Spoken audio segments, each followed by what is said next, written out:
नमस्कार दोस्तों, हम पहल क्लास के यूट्यूब चैनल पर लाइव हैं। हम सामान्य हिंदी में पढ़ रहे थे समास।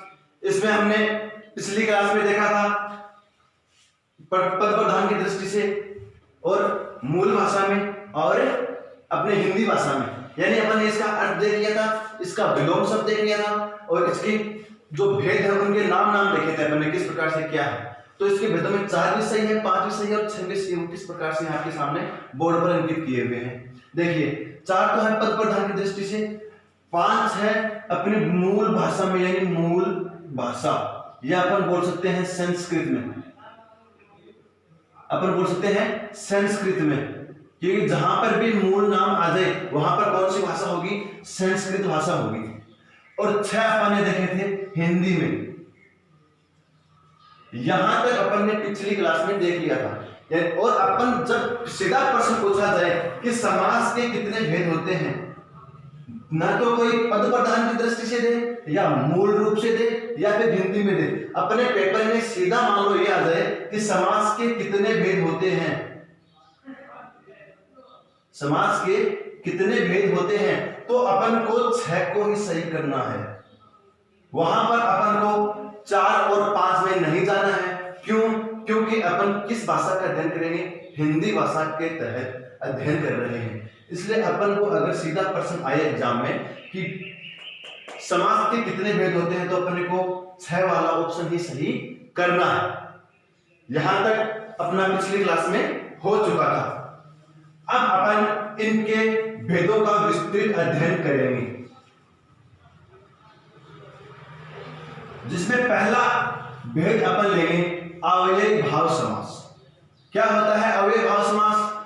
निश्चित रूप से आपने पहले काफी पढ़ा है, कुछ नई बातें सामने आए मिलेंगी आपको और कुछ वो पुरानी वाली देखने को भी मिलेंगी, क्योंकि समास ऐसा टॉपिक है जो अपनी स्कूली शिक्षा से शुरू होता है। अपना पहला कौन सा है?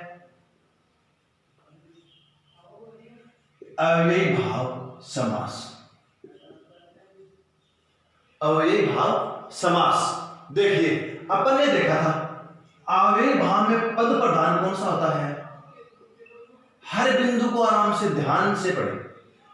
पहला बिंदु है अपना पद प्रधान। इसमें कौन सा पद प्रधान होता है? पहला पद प्रधान होता है। कौन सा? पहला पद इसमें प्रधान होता है। किसमें? अव्ययी भाव में। और पहला पद प्रधान होने के साथ साथ अव्यय भी होता है। क्या होता है?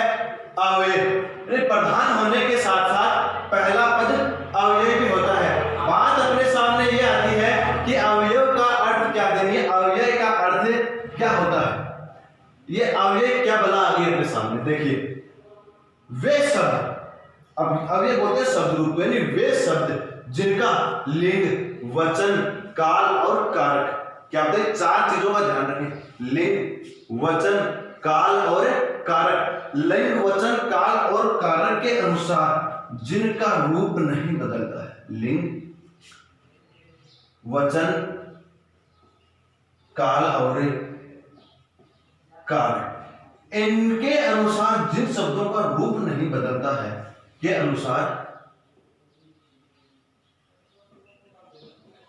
अनुसार रूप न बदले, वे क्या कहलाते हैं? अव्यय कहलाते हैं। दोबारा देखिए, लिंग, वचन, काल और कारक के अनुसार जिनका रूप न बदले वे क्या होंगे? अव्यय। क्या होंगे? अव्यय होंगे।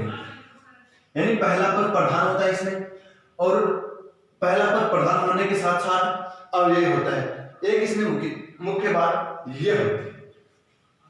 और देखिए, जो उपसर्ग निर्मित शब्द है, कौन से शब्द? उपसर्ग निर्मित शब्द। उपसर्ग निर्मित शब्द अधिकांशतः किसके उदाहरण होते हैं? अव्ययी भाव समास के उदाहरण होते हैं। मैं क्या बोल रहा हूं? 99% अधिकांशतः बोल रहा हूं, न कि 100%। पूर्णतः न होंगे, अधिकांश वो इसके उदाहरण होंगे। यानी कुछ अपने को ऐसे भी देखेंगे जो अपने द्वंद्व समास में या फिर क्रमधारय समास में भी उपसर्ग वाले शब्द देखने को मिलेंगे, लेकिन मैं बोल रहा हूं अधिकांश।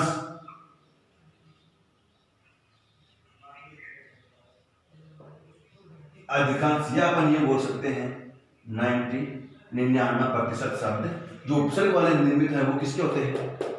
अव्ययी भाव समास के होते हैं। कुछ शब्द बच जाते हैं, उनका अपन आगे अध्ययन कर लेंगे। एक चीज इसमें और ध्यान रखिए, जो पुनरावृत्ति वाले शब्द होते हैं, कौन से शब्द जिनकी पुनरावृत्ति हुई है, दो बार आ जाए, वे शब्द भी किस में आएंगे? अव्ययी भाव समास में आएंगे। किसमें आएंगे? अव्ययी भाव समास में आएंगे। क्या देखा अपन ने? इसमें पहला पद क्या होता है? प्रधान होता है।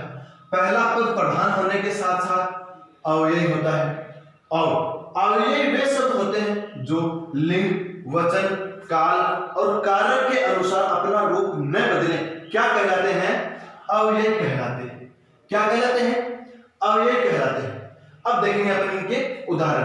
कुछ उदाहरण वो देखेंगे जो एक परीक्षाओं में आए हुए हैं, कुछ नए उदाहरण देखेंगे। एक बात को ध्यान दीजिए, आप अपन बोर्ड पर आपको कितने उदाहरण बताएंगे? 10, 15, इससे ज्यादा नहीं बता सकते, क्योंकि अगर जितने ज्यादा उदाहरण बता देंगे अपन, क्योंकि तो उससे वीडियो काफी लंबा हो जाएगा, जो आपके लिए काफी बोरिंग फील होगा। इसलिए आपसे मैं ये कहना चाहूंगा कि आप ज्यादा से ज्यादा इसका उदाहरणों का अध्ययन स्वयं करें। देखिए, एक प्रश्न, एक उदाहरण जो परीक्षाओं में काफी बार आया हुआ है, कौन सा? यथाशक्ति। कौन सा है? यथाशक्ति। देखो, इसमें अपन जिन उपसर्गों वाले निर्मित होंगे उनमें अपन क्या करेंगे कि पहले तो शब्द लिख देंगे, शब्द लिखेंगे और शब्द के आगे शब्द लिखकर उससे आगे उपसर्ग का अर्थ लिख देंगे। पहले शब्द लिखेंगे और उसके आगे उपसर्ग का अर्थ लिख देंगे। इसके भी दो भेद होते हैं, वो अपन कुछ उदाहरण देखेंगे, उसके बाद देखेंगे। ठीक है, पहले शब्द लिखेंगे, उसके आगे उपसर्ग का अर्थ लिख देंगे। लेकिन कुछ शब्दों में क्या होता है, पहले अपन उपसर्ग का अर्थ लिखेंगे और उसके बाद शब्द लिखेंगे। पहले उपसर्ग आ जाएगा और उसके बाद शब्द आएगा। ये अपन देखेंगे अलग से। देखो, यथाशक्ति क्या हो जाएगा? शक्ति के अनुसार। शक्ति के अनुसार। एक अपना प्रश्न पूछा हुआ है अनाथ। क्या? अनाथ। नाथ नहीं। खास बात ध्यान रखें, विशेष बात, उपसर्ग इसमें समास विग्रह करते समय जहां तक हो वही शब्द आपको काम में लेने हैं जो आपके समस्त पद में दिए हुए हैं। उनका अर्थ अपन को नहीं लिखना है। नाथ का मतलब स्वामी या अभिभावक, जब उसका रक्षक। अपन को वही शब्द लिखने हैं जो समस्त पद में दिए हुए हैं, उनका अर्थ नहीं लिखना है। ये खास बात ध्यान रखना। किसमें? समास में। समास पहली प्रायिकता मूल शब्दों को देता है, उन पदों को देता है जो समासिक पद में प्रयुक्त हुए हैं, न कि उनके अर्थ को। ठीक है जी। अनाथ, नाथ नहीं, यथार्थ। क्या देखा अपन ने? यथार्थ, अर्थात। यथार्थ क्या होगा? इसमें मूल शब्द क्या है? अर्थ। यथा के अनुसार, के अनुसार, के अनुसार, अर्थ के अनुसार। हरिहर, हर हर क्या होगा इसका? हर के बाद हर, हर के बाद हर, या अपन ये बोल सकते हैं प्रत्येक हर।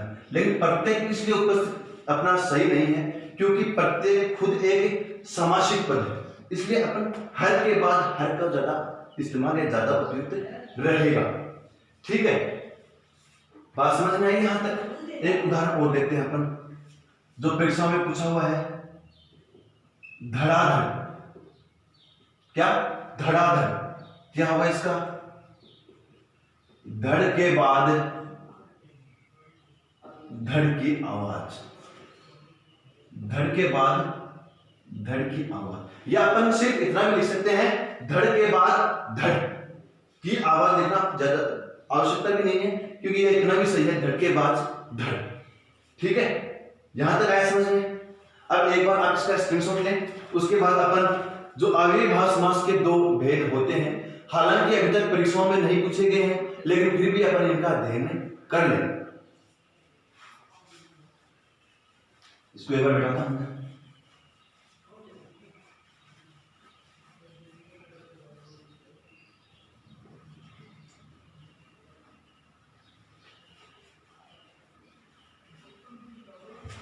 देखिए, इसके दो भेद होते हैं, एक उपसर्ग पद पूर्व और दूसरा होता है नाम पद पूर्व। उपसर्ग पद पूर्व और नाम पद पूर्व, यानी दो भेद होते हैं। एक तो उपसर्ग में अव्ययी पद पूर्व,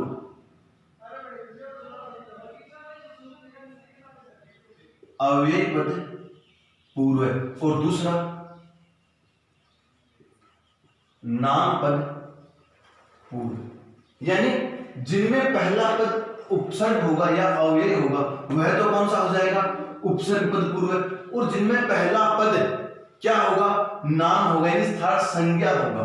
क्या होगा, संज्ञा होगा, वह कौन सा हो जाएगा, नाम पद पूर्व। अपन इन दोनों के उदाहरण देखते हैं। देखिए उदाहरणों में अपन इसमें लेंगे प्रत्येक, क्या हो जाएगा, प्रति एक, प्रति एक। एक अपन ने ले लिया, हर एक, हर एक, हर एक, क्या हो जाएगा, एक, हर एक। आई बात समझ में। अपन ने ले लिया बेसहारा, बेसहारा अर्थात सहारे के बिना, सहारे के बिना। एक अपन ने ले लिया आजन्म, परीक्षा में काफी बार आ चुका है आजन्म। क्या हो जाएगा, जन्म तक या जन्म पर्यंत, जन्म तक या जन्म पर्यंत। ये किसके उदाहरण जाएंगे, प्रथम पद अव्यय, यानी इनका पहला पद क्या है, अव्यय है। इनका पहला पद क्या है, अव्यय है। आ उपसर्ग है, हर उपसर्ग है, प्रति उपसर्ग और बे उपसर्ग है। जो उपसर्गों से निर्मित होंगे वे सारे किसमें हो जाएंगे, पर अव्यय पद पूर्व में हो जाएंगे। और दूसरा कौन सा है, नाम पद पूर्व। देखिए इसमें अपन देखेंगे शहर, शहर, शहर, शहर, क्या होगा इसका विग्रह है, शहर, हर शहर या शहर प्रति शहर। ठीक है, हाथों हाथ, हाथों हाथ, हाथ ही, हाथ ही हाथ में। एग्जाम में आया हुआ है रातों रात, क्या हो जाएगा, रात ही रात में। दिनों दिन,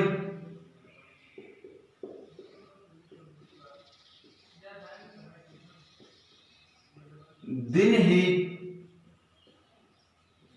दिन में। ढाणी ढाणे, हर हर, ये सारे किसमें हो जाएंगे, नाम पद पूर्व, नाम पद पूर्व, ये इसमें हो जाएंगे। ढाणी ढाणी,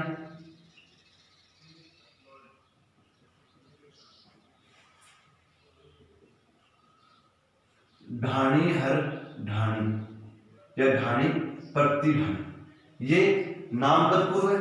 और ये वाला अव्यय पद पूर्व है।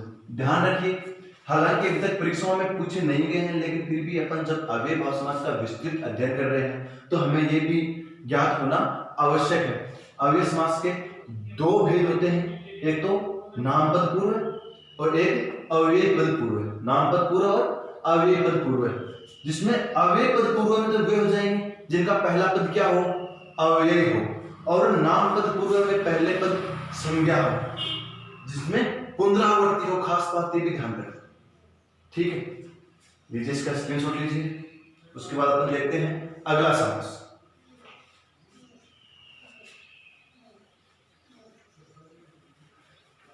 अव्ययभाव समास में किसी भी प्रकार की अगर कोई भी दिक्कत हो, किसी प्रकार का समस्या का सामना करना पड़े, तो आप बेशक कमेंट बॉक्स में अपने डाउट रख सकते हैं। आपके डाउट का आंसर, आपकी डाउट का उत्तर, आपकी समस्या का निराकरण जरूर किया जाएगा।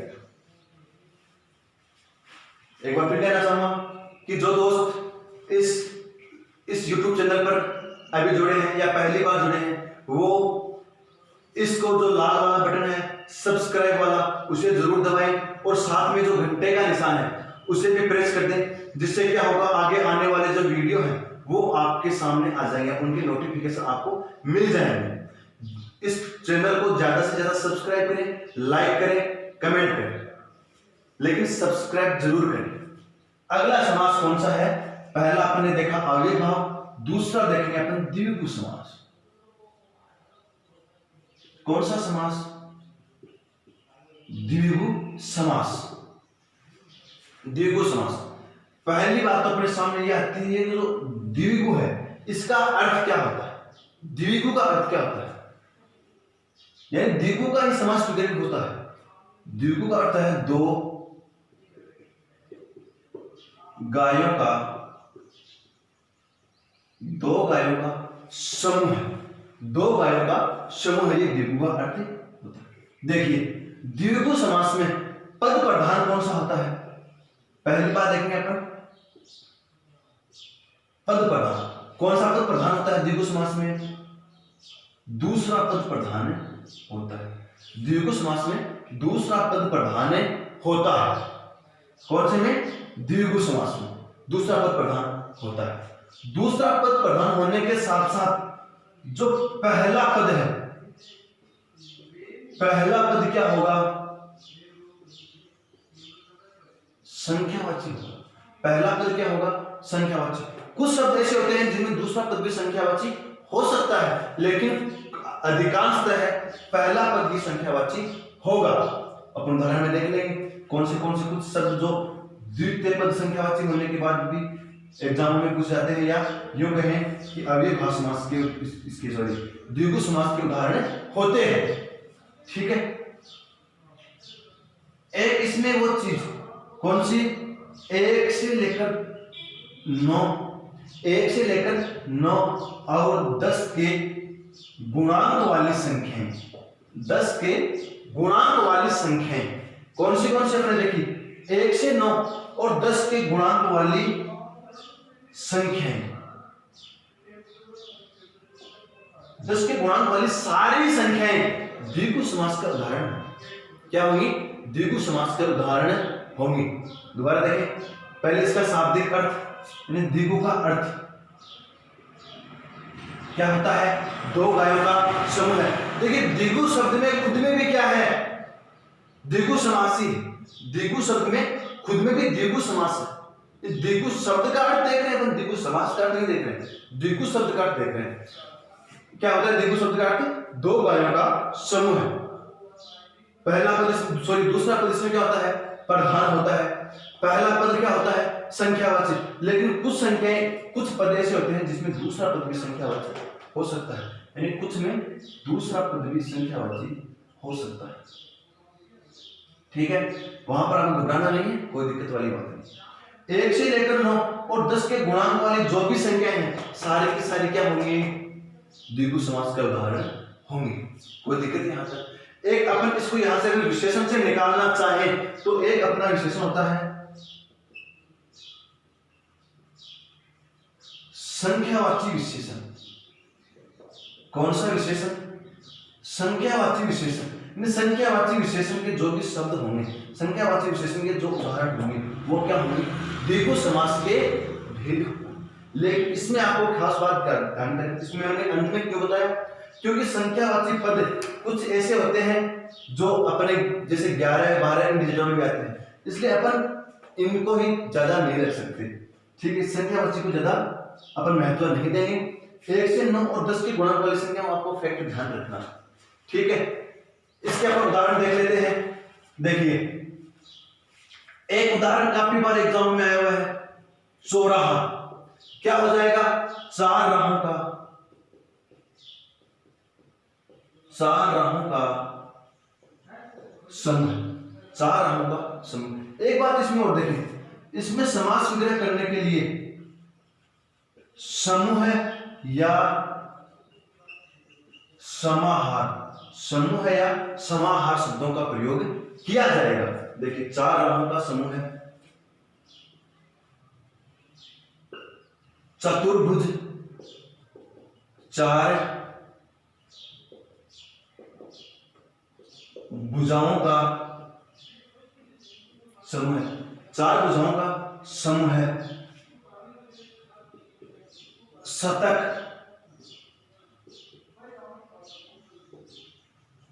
100 अंकों का समूह है, 100 अंकों का समूह है, अष्टाध्यायी।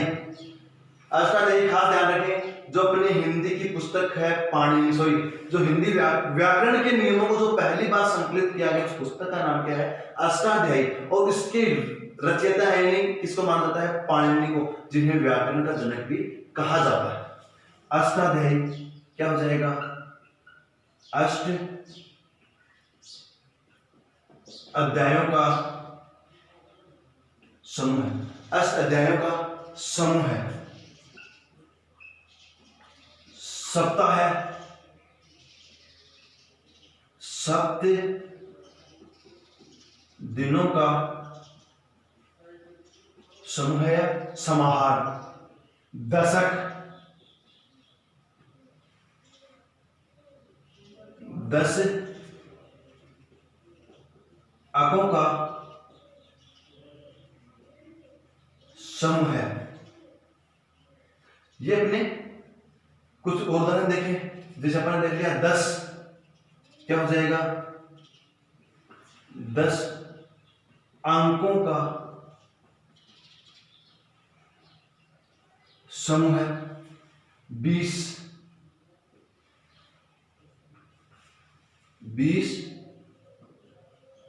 अंकों का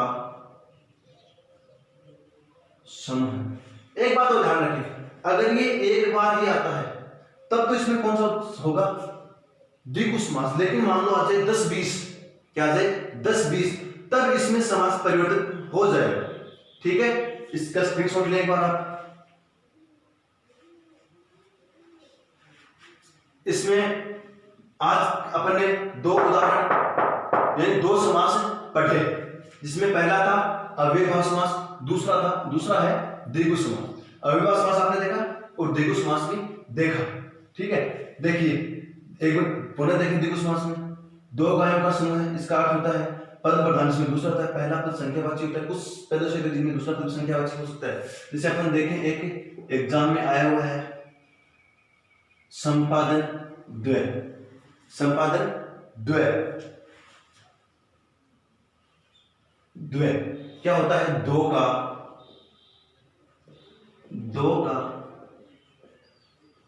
संपादन, 2 का संपादन। इसी तरह संकलन तरह, इसी तरह एक मिनट में इसको मिटाता हूं, 2 उदाहरण। एक पूछा हुआ है संकलन तरह,